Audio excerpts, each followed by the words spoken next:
नमस्कार साथियों, आप सभी का स्वागत है यूट्यूब चैनल इंडिया मौसम 1.1 एम पर। इस वीडियो में दोस्तों मैं बात करूंगा कि आने वाले आगामी 4 दिनों में छत्तीसगढ़ के सभी भागों में कैसा मौसम रहेगा और किन भागों में गरज चमक के साथ तेज बारिश की संभावना है।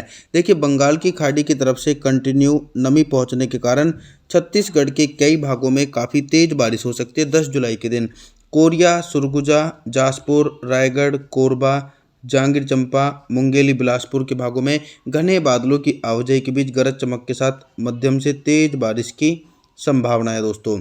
लेकिन मध्य छत्तीसगढ़ और दक्षिणी छत्तीसगढ़ के भागों में भी बंगाल की खाड़ी की तरफ से कंटिन्यू नमी पहुंचेगी। तो कांकेर, नारायणपुर, कोंडागांव, बीजापुर, बस्तर, सुकमा, दंतेवाड़ा, बलौद, धमतरी, गरियाबंद के भागों में घने बादलों की आवाजाही के बीच झमाझम बारिश का सिलसिला देखने को मिल सकता है दोस्तों। 11 जुलाई के मौसम के बारे में बात करेंगे। 11 जुलाई के दिन आप सभी लोग मॉडल के अनुसार देख सकते हैं कि दोस्तों छत्तीसगढ़ के कई भाग ऐसे रहेंगे जहां पर बारिश की इंटेंसिटी में थोड़ी सी कमी आने की उम्मीद है, यानी थोड़ी सी मानसूनी बारिश में कमी आने की संभावना बनी हुई है, क्योंकि सीधे तौर पर मानसूनी हवाएं कमज़ोर पड़ रही है।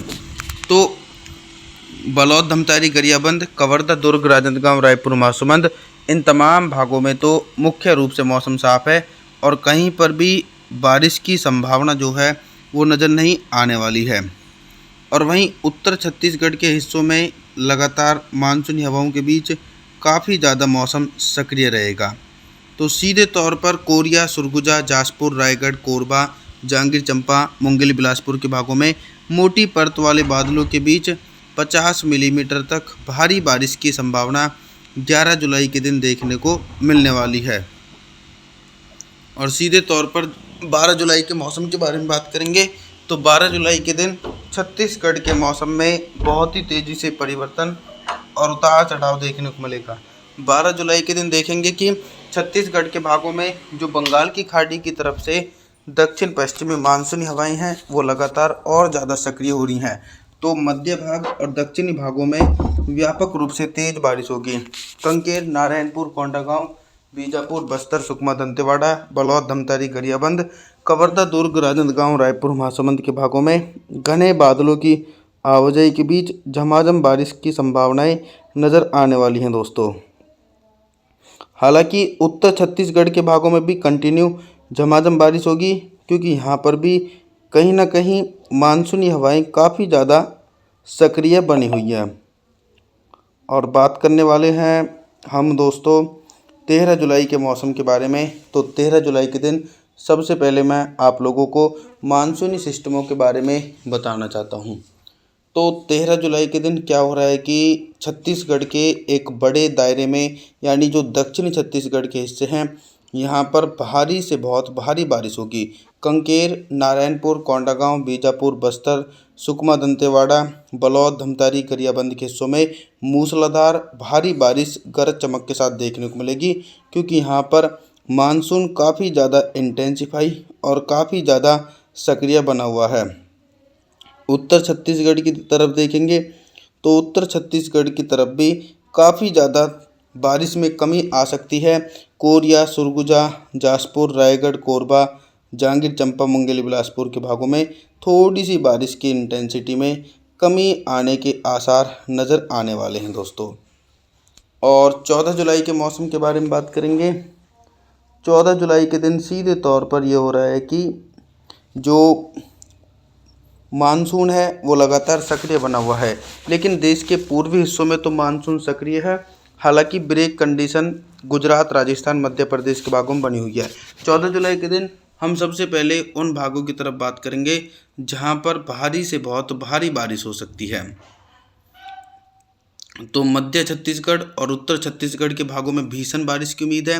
कोरिया, सुरगुजा, जासपुर, रायगढ़, कोरबा, जांगिर चंपा, मुंगेली, बिलासपुर, कवर्धा, दुर्ग, राजनांदगांव, रायपुर, महासमुंद के हिस्सों में लगातार घने बादलों की आवाजाही के बीच मूसलाधार भारी बारिश गरज चमक के साथ नजर आएगी। दक्षिणी छत्तीसगढ़ के हिस्सों में भारी बारिश से राहत मिलेगी।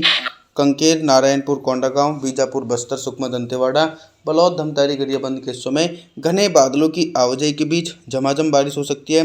14 जुलाई के दिन, लेकिन भारी बारिश के आसार जो हैं दोस्तों वो नज़र नहीं आने वाले हैं। अभी तक मैं आप सभी लोगों से सिर्फ बारिश से संबंधित जानकारी के बारे में बात कर रहा था, लेकिन अब मैं बात करूंगा कि 14 जुलाई के दिन छत्तीसगढ़ के हिस्सों में दिन का अधिकतम टेम्परेचर कितना रहेगा और किन भागों में सबसे अधिक टेम्परेचर रिकॉर्ड किया जाएगा। सबसे अधिक टेम्परेचर तो कहीं पर भी रिकॉर्ड नहीं किया जाएगा। 14 जुलाई के दिन तमाम भागों में मानसून काफ़ी ज़्यादा सक्रिय होने के कारण भीषण बारिश के आसार जो हैं वो बने हुए हैं। लेकिन बैक टू बैक सिस्टम जो बंगाल की खाड़ी में बन रहे हैं, इनके कारण एक बात तो क्लियर है कि छत्तीसगढ़ के भागों में लगातार बारिश होने के कारण टेम्परेचर सामान्य ही बना हुआ है। तो सीधे तौर पर रात के न्यूनतम टेम्परेचर के बारे में बात करेंगे तो रात का जो न्यूनतम टेम्परेचर है वो भी कहीं ना कहीं सामान्य ही बना रहेगा। आगे बात करने वाले हैं 15 जुलाई के मौसम के बारे में। 15 जुलाई के दिन देखेंगे कि कहाँ पर किस प्रकार बारिश हो रही है। 15 जुलाई के दिन लो प्रेशर सिस्टम छत्तीसगढ़ के भागों को पार करके मध्य प्रदेश के भागों के ऊपर पहुंच जाएगा। तो छत्तीसगढ़ के मध्य हिस्सों में मुख्य रूप से मौसम साफ है, कहीं पर भी बारिश की संभावनाएं जो हैं वो नज़र नहीं आने वाली हैं। और जो दक्षिणी छत्तीसगढ़ के यहाँ भाग हैं, यहाँ पर जो पहले भारी बारिश हो रही थी, तो सीधे तौर पर भारी बारिश के प्रभाव से भी राहत मिलने की उम्मीद बनी हुई है। तो लगातार मानसून इंटेंसिफाई होने के कारण सक्रिय और शक्तिशाली बना हुआ है।